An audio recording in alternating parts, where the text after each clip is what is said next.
इस चैप्टर को हम 2 पार्ट्स में करेंगे। फर्स्ट पार्ट में हम मैप्स, स्क्राइब्स के बारे में डिस्कस करेंगे, किस तरह से स्क्राइब्स का रोल हुआ करता था, regarding the historical facts, then about historians को क्या क्या डिफिकल्टीज फेस करनी पड़ती है during their course of research. We will also know about the different terminologies जो पहले और अब में काफी डिफरेंस क्रिएट कर चुकी है, then about the different groups, and lastly we will discuss about the peasants and their role in the society. इस मैप को अरब जियोग्राफर अल इद्रिशी ने बनाया था।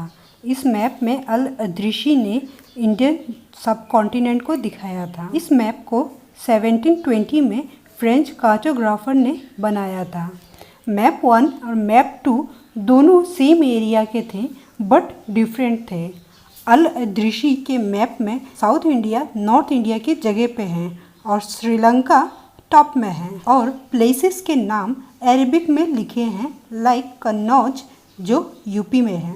मैप 2 मैप 1 के बनने के 600 साल बाद बनाए गए थे। इस मैप में कोस्टल एरिया डिटेल्ड वे में दिखाया गया है और ये मैप से हम काफ़ी फैमिलियर हैं। इसी मैप का यूज़ करके European sailors and merchants sail किया करते थे। मैप 1 और मैप 2 में 600 साल का डिफरेंस था। इन 600 साल में काफ़ी सारे फैक्ट्स चेंज हो गए थे।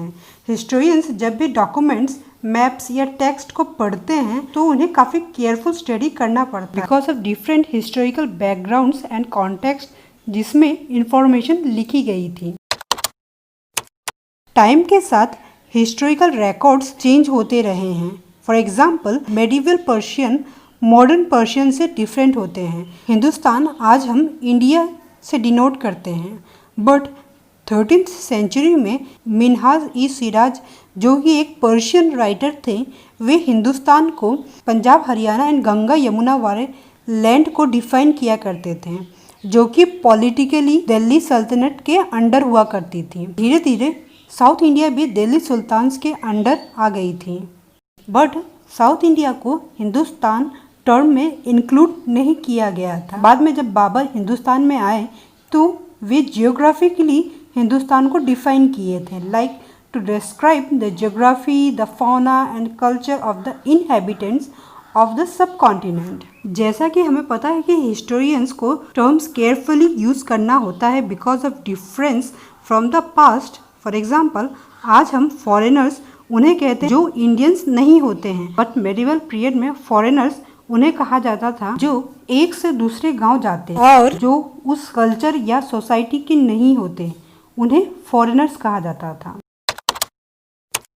हिस्टोरियंस डिफरेंट सोर्सेस का यूज़ करते हैं डिफरेंट पीरियड्स को स्टडी करने के लिए, like coins, inscription, architecture and textual records. 700 to 1750 में हिस्टोरियंस को टेक्सचुअल रिकॉर्ड्स काफ़ी ज़्यादा मिलते हैं बाकी सोर्सेस की तुलना में। इसका वन ऑफ द रीज़न ये है कि पेपर्स सस्ते हो चुके थे और हर जगह पे अवेलेबल थे। लोग इनमें होली टेक्स्ट लिखते, देन किंग्स के बारे में लिखते, लेटर्स, संतों की टीचिंग्स, पेटिशन, जुडिशियल रिकॉर्ड्स भी लिखा करते थे। मैन्युस्क्रिप्ट सब नहीं रखा करते। अमीर लोग लाइक रूलर्स कलेक्ट किया करते, देन मोनेस्ट्रीज एंड टेम्पल्स भी कलेक्ट करते हैं और उनको लाइब्रेरीज एंड आर्चिव्स में रखा करते हैं। मैन्युस्क्रिप्ट्स हिस्टोरियंस के लिए काफ़ी हेल्पफुल होती थी क्योंकि उनमें काफ़ी इन्फॉर्मेशन रहते थे, बट इन इन्फॉर्मेशन को यूज़ करना उतना ही डिफ़िकल्ट हुआ करता था। उस वक्त प्रिंटिंग प्रेस नहीं हुआ करती थी, इसीलिए स्क्राइब अपने हाथों से इन्हें कॉपी किया करते थे, जिस वजह से हिस्टोरिकल फैक्ट्स में थोड़ी बहुत चेंजेस आ जाती थी। स्क्राइब्स अपने अकॉर्डिंग उन्हें चेंज करते थे क्योंकि कई बार जो भी लिखा करते थे वो नेक्स्ट स्क्राइब्स उन्हें पढ़ नहीं पाते थे, इसी वजह से उन्हें गैस करके सर्टेन फैक्ट्स को लिखना पड़ता था।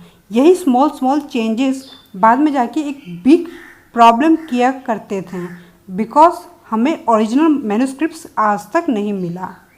समय समय पर ऑथर्स अपने क्रॉनिकल्स को रिवाइज किया करते थे, लाइक 14th सेंचुरी में जियाउद्दीन बरनी अपनी फर्स्ट क्रॉनिकल 1356 में लिखी थी। इसके 2 साल बाद क्रॉनिकल की एक और वर्जन लिखी थी। दोनों वर्जन्स एक दूसरे से काफ़ी डिफरेंट हुआ करती। हिस्टोरियंस को फर्स्ट वर्जन के बारे में 1960 में पता चला क्योंकि उसके पहले लाइब्रेरी के कलेक्शन से ये लुप्त हो चुकी थी।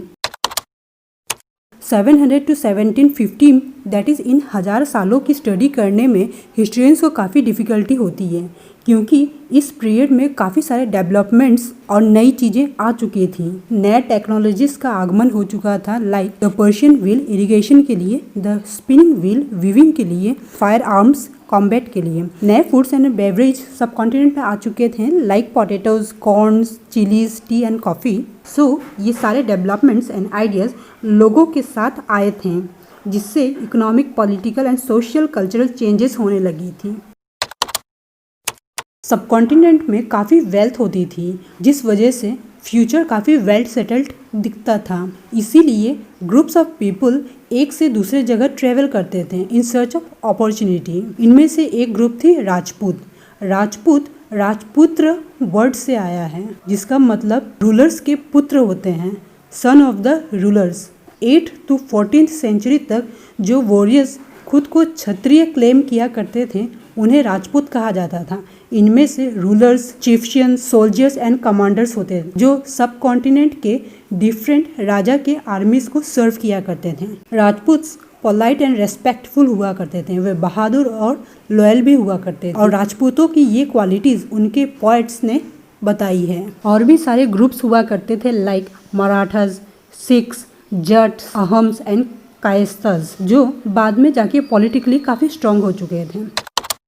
इस पीरियड में फॉरेस्ट को काटना स्टार्ट हो चुका था फॉर एग्रीकल्चर डेवलपमेंट, जिससे बहुत सारे फॉरेस्ट ड्वेलर्स को माइग्रेट होना पड़ा था। साथ ही में काफ़ी लोग पीजेंट्स भी बन चुके थे।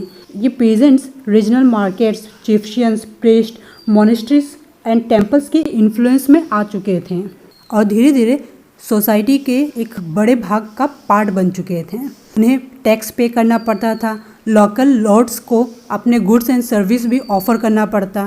पीजेंट्स में भी काफ़ी डिफरेंसेस हुआ करती थी, लाइक किसी के पास अच्छे लैंड्स होते हैं, साथ में कैटल्स भी होते हैं, कुछ एग्रीकल्चर के साथ आर्टिशियनल वर्क्स किया करते हैं जब भी एग्रीकल्चर के सीज़न ना हुआ करते हैं।